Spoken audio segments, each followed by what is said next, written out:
a shot every time I said I will read it in this video. I swear you will have the time of your life. Hi, hello, my name is Khushi Kishore. Welcome to this channel.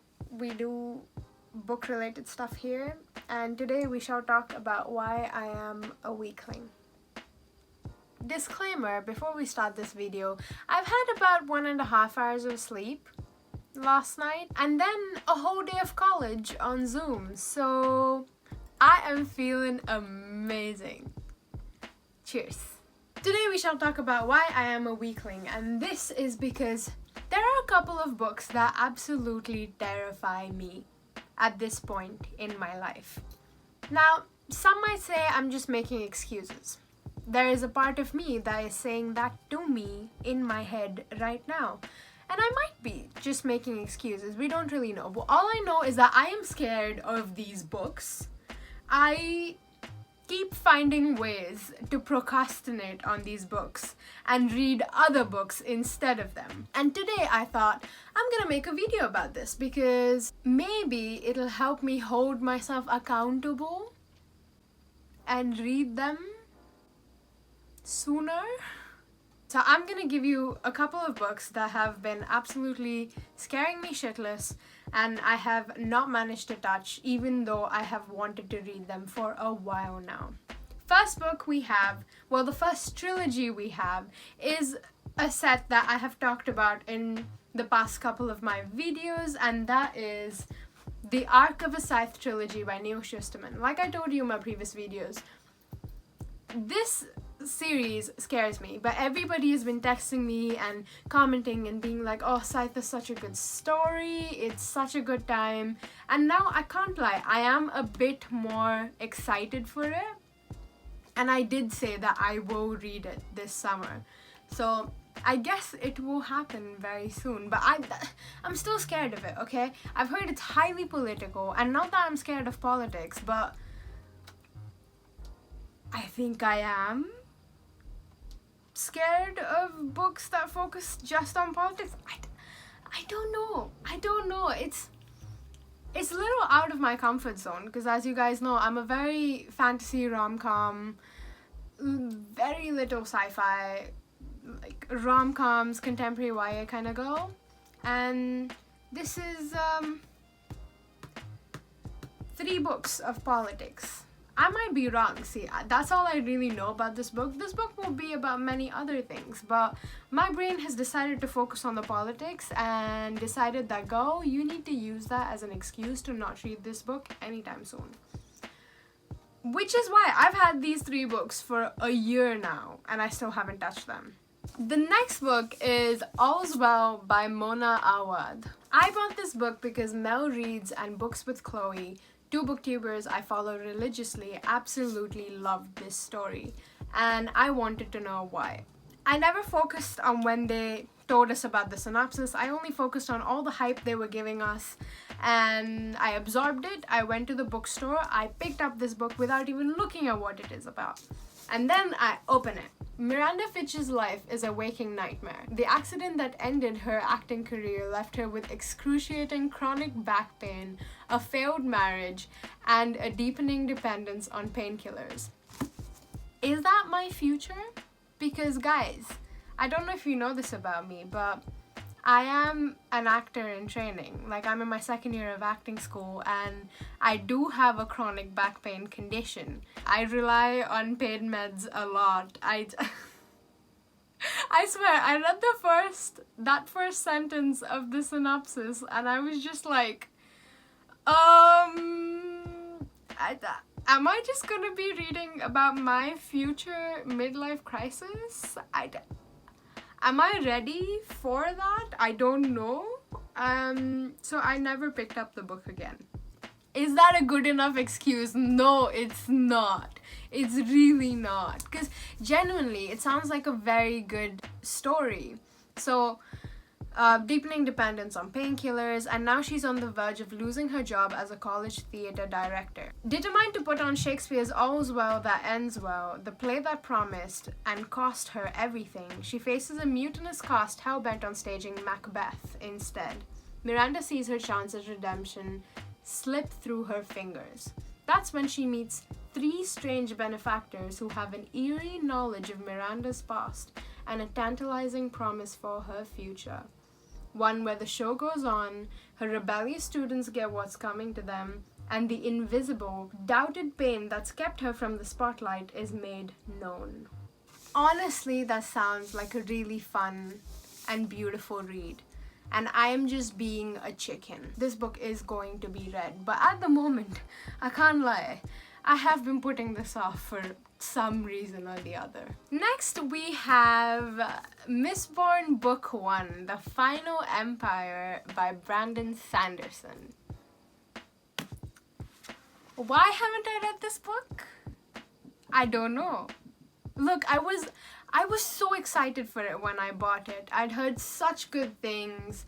Elia Brooks and Mel reads and just about any fantasy reader I follow or watch was loving it and kept saying this is a worthwhile read. So I picked it up, and it's not like there are too many pages or the words are too tiny.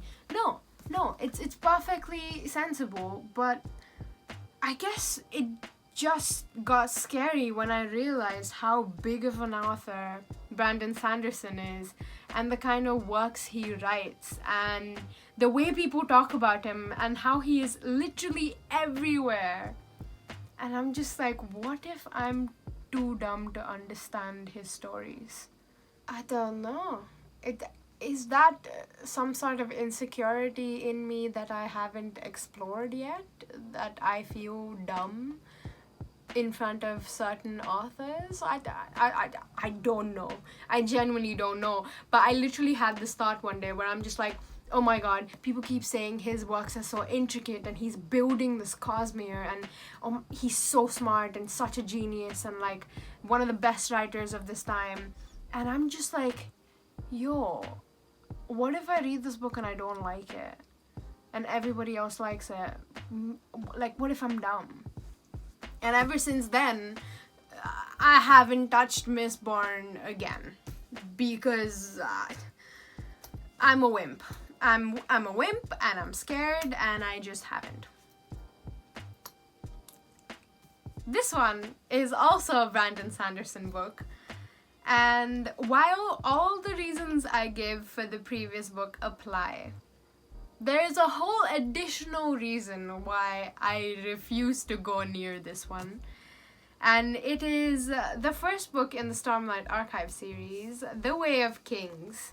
And it is a weapon. Guys, this thing is like 1,000 pages long. Excuse me, where are the page numbers? I was wrong, by the way. This thing is 1,100 something pages. So, even better, don't you think? Like, when you look at this, what gives you the confidence to pick it up? Please, anyone who has done this, reach out to me. Give me some confidence, because I don't have any. Whenever I look at this book, the only thing I can think of is if someone breaks into my house, I at least have a weapon. That's it.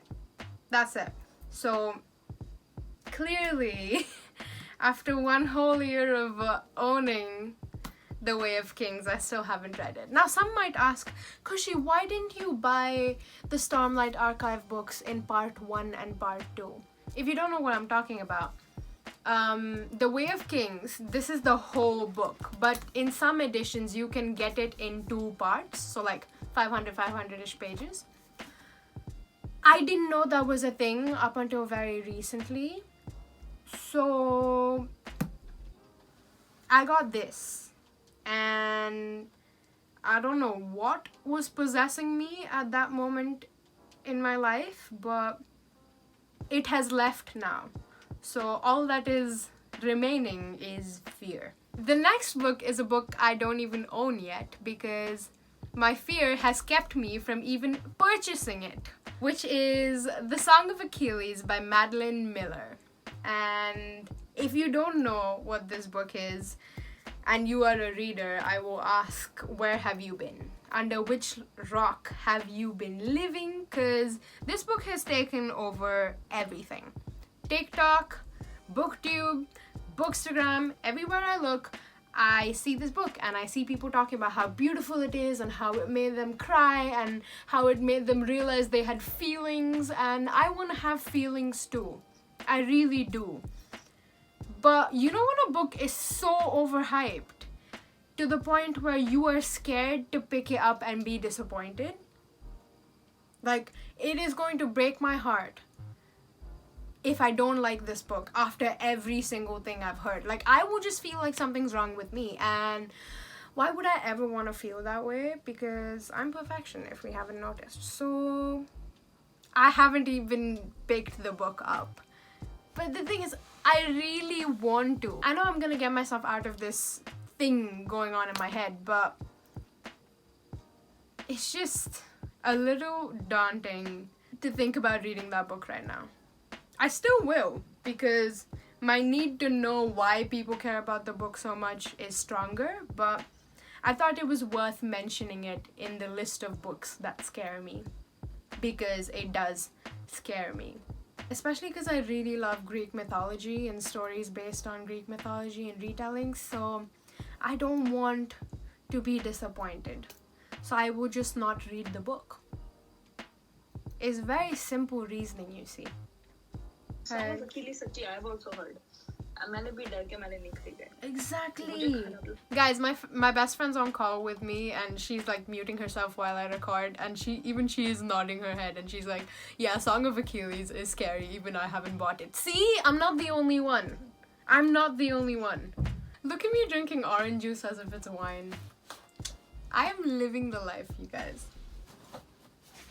Anyway, the final trilogy I'm going to talk about is actually quite ridiculous, because you've seen me read ACOTAR. You've heard me talk about Percy Jackson. Somehow, when it comes to this particular series, I just don't know what to do.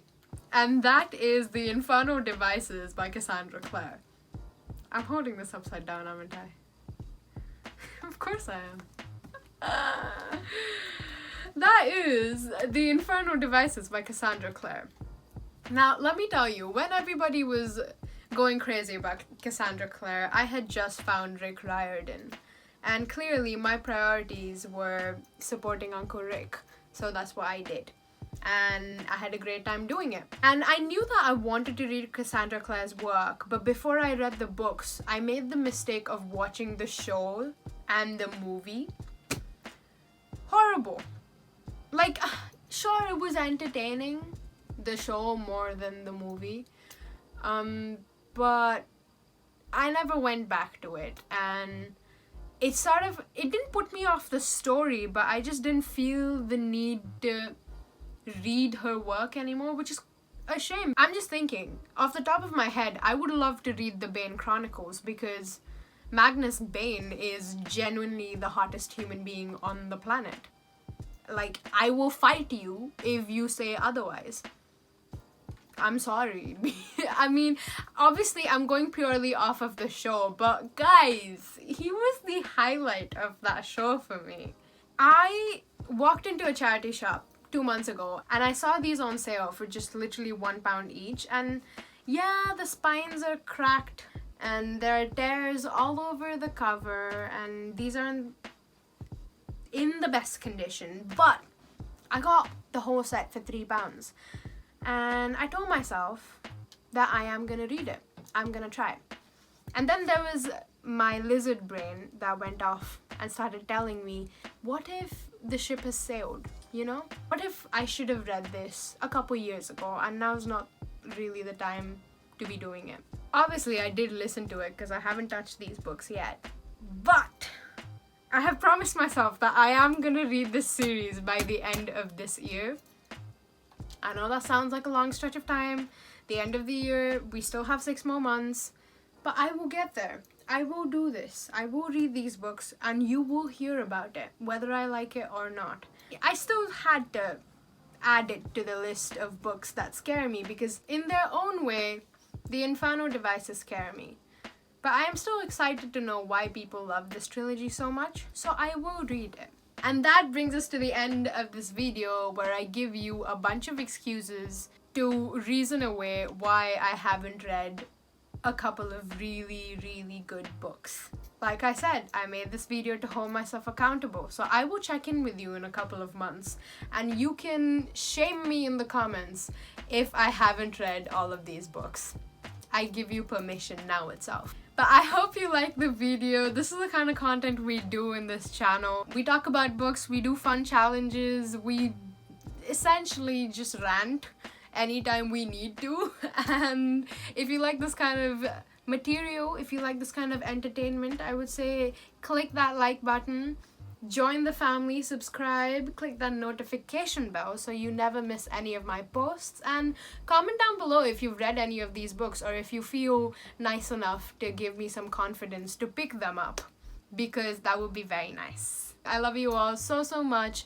I'm gonna say adios now. Stay safe, stay healthy, stay happy. I love you. Mwah! Bye.